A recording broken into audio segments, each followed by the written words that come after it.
Ma'am बहुत स्वागत है आपका द रेवोल्यूशन देशभक्त हिंदुस्तानी में। मैम आप मुझे सबसे पहले ये बताइए, लोग मोदी जी को इतना पसंद क्यों करते हैं आखिर? क्योंकि मोदी जी ने हमारी कंट्री का नाम बहुत ऊंचा किया है। और अगर हम वर्ल्ड में कहीं भी जाते हैं तो पहले हमारे पासपोर्ट को कोई पूछता भी नहीं था, तो इंडियन ओके, अब बोलते हैं वो इंडियन। सो ये एक तो बहुत है। As a politician he is good. He started from the grassroots, so he really knows each and everything in detail. So if you have a question to ask him, he can give a detailed answer to it so that the people are satisfied. And he has one thing, when you're asking him a question, he doesn't answer with another question asking a media. He'll give you a full answer until you're satisfied and the people around him is satisfied. So that's the good thing. I am not saying that we don't have any other prime minister, but we are literally looking forward to somebody who can be like that strong person or personality. Gandhi was there. She was a strong leader at that time. And now we need a strong leader and we have Modi. And I'm very proud of it. अभी तक as a prime minister Modi ji के आगे कोई सामने मुझे नहीं personally कोई दिखाई दे रहा कि उनको हम वोट करें। अगर सब लोग इकट्ठे भी हो जाते हैं तो इनमें फिर ये लीडर नहीं बता रहे, फिर ये कह रहे हैं कि जो जिसके पास वोटें ज़्यादा होगी उसका लीडर। वो तो पब्लिक को नहीं एक्सेप्ट है ना, उसको तो पहले पता होना चाहिए कि हमको एज अ प्राइम मिनिस्टर कौन दे रहे हो।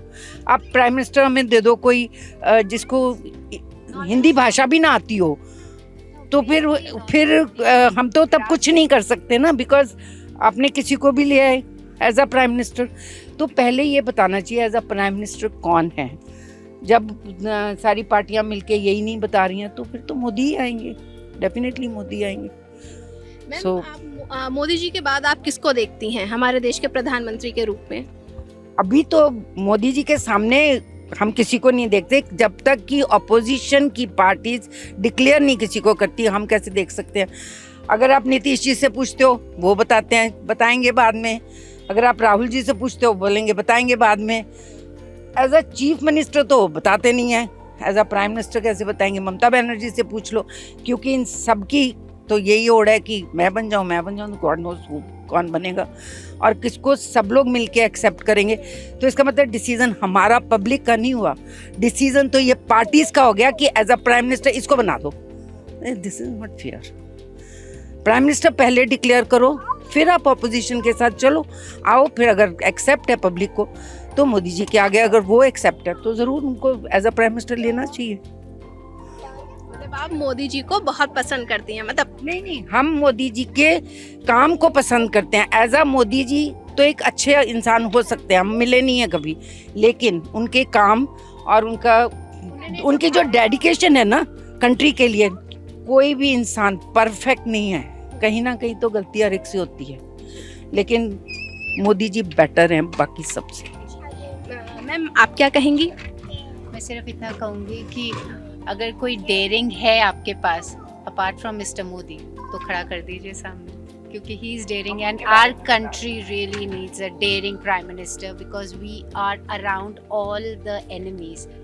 मैं आपसे एक सवाल और करना चाहूँगी। अभी हमारे देश की बेटियां जो हमारी रेसलर्स हैं, उन्होंने अभी जो है गंगा में अपने मेडल बहाने का फैसला किया, जो कि अभी रोक दिया गया है। इस पर आप क्या कहेंगे, किस हद तक सही था? उनको अपना मेडल कभी भी नहीं देना चाहिए। ये इसलिए नहीं कि गवर्नमेंट उनकी बात नहीं मान रही, ये गवर्नमेंट को थ्रेट नहीं है, ये वो अपनी पर्सनल चीज़ को फेंक रहे हैं और वो उन्होंने खुद विन करी है, वो उनकी धरोहर है। ऐसे कोई बात नहीं मानता है, अपना गोल्ड जाके फेंक दो, गवर्नमेंट को क्या फ़र्क पड़ता है? फेंक दो फिर जाके। गवर्नमेंट का जो नाम होना था हो चुका, उनको जो फ्लैग मिलना था मिल गया। अब अगर आप अपनी चीज़ें फेंकते हो तो फेंक दो, लेकिन गवर्नमेंट को आपकी बात को रखना चाहिए, समझना चाहिए, जिसके लिए वो एक्शन में है। और अगर वो एक्शन एक्सेप्टेबल नहीं है तो उनसे और बात कर लो। सबसे इम्पोर्टेंट चीज़ ये है कि आपको मेडल मिले थे क्योंकि आप भारतीय थे और आपने रिप्रेजेंट किया था इंडिया को। ये मेडल आपने गवर्नमेंट के लिए नहीं जीते, ये मेडल आपने इस भारत के लिए जीते हैं और इस भारत की आप बेटियां हैं। हमें फ़ख्र है आप पे, आपके मेडल्स पे। आपने हमें फ़ख्र दिलवाया इंटरनेशनल प्लेटफॉर्म। क्यों अपनी धरोहर को ऐसे छोड़े just because of any government? B it any government, अपनी धरोहर नहीं छोड़नी चाहिए। वो आपकी मेहनत है, कल पैसे भी फेंक दोगे, मेहनत तो आपकी है ना। आपने हमारी कंट्री को प्राउड कराया, we are very proud of you, don't do it.